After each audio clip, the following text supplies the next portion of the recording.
अस्सलाम वालेकुम नाज़रीन, धरती टाइम सां गॾु आऊं आहियां अब्दुल अज़ीज़ जतोई। मनेडो मां आशिक़ अली गमन जी ख़बर शामिल कंदासीं। मनेडो प्रेस क्लब जे साल 2023 जो इलेक्शन थी गुज़रियो, जंहिंमें नए साल 2023 जे लाइ नई बॉडी चूंडी वई, जंहिंमें इत्तफ़ाक़ राय सां सदर साफ़ी ग़ुलाम क़ादिर डायरी ऐं जनरल सेक्रेटरी साफ़ी इरफान अली डायरी ऐं ॿिया उहिदेदार चूंडिया विया। तफ़सील मूजिबि मनेडो प्रेस क्लब जे सालियानी चूंड इलाइक़े जे मौजूदनि 7 रुकनी कमेटी, जंहिंमें सीनियर साफ़ी अब्दुल हक डायरी, समाजी अॻवान सुल्तान महमूद जट, समाजी अॻवान दीन मोहम्मद जमाली, चौधरी शफ़क़त अली आराई, सराई शादो ख़ान भट्टी, अल्ताफ़ हुसैन डायरी ऐं सईद अहमद आराई जी निगरानी में थी गुज़री, जंहिंमें इत्तफ़ाक़ राय सां मनेडो प्रेस क्लब जा उहिदेदार ऐं मेंबर चूंडिया विया, जिनमें सरपरस्त आला पप्पू डायरी, सदर Ghulam Qadir Dahri, general secretary Irfan Ali diary,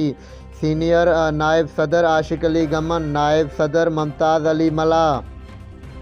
deputy general secretary Ali Akbar Bhatti, joint secretary Sadiq Ali diary,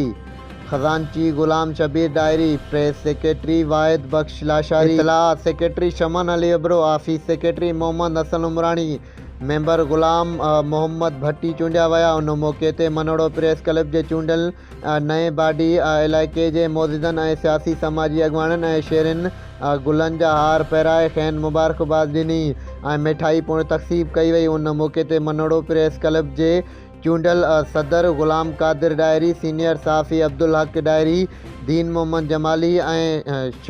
Chaudhary शफ़क़त Ali आराई मुख़्तसिर ख़िताब कयो।